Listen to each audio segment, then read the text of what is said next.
In today's video, I'm going to teach you how to disable the colorblind themes on your GitHub account from the dashboard. Let's dive right in and make sure everything is crystal clear. First, head over to your GitHub dashboard. If you're not already signed in, you'll need to do that to access your account settings. Now, once you're on the dashboard, take a look at the top right corner of the screen.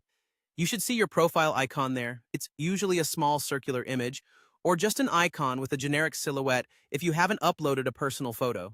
Go ahead and click on that profile icon to open up more options.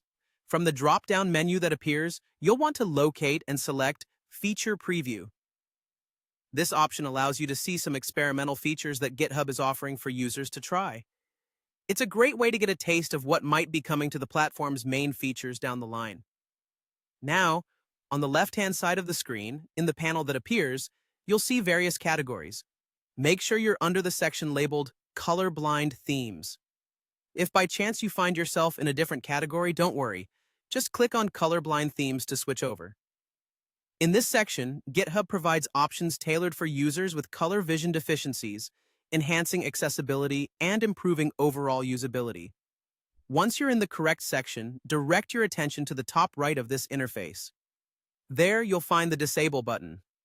This button allows you to turn off the colorblind themes, reverting any changes that you might have had that were specific to those settings.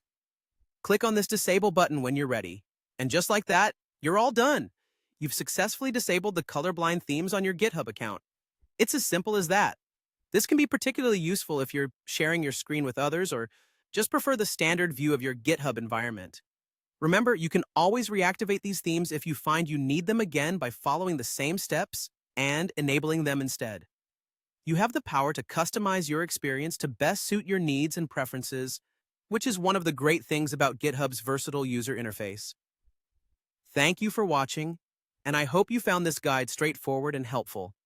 If you have any questions or need further clarification on any steps, feel free to leave a comment below. Don't forget to like and subscribe for more tech tutorials. Have a great day navigating your GitHub dashboard.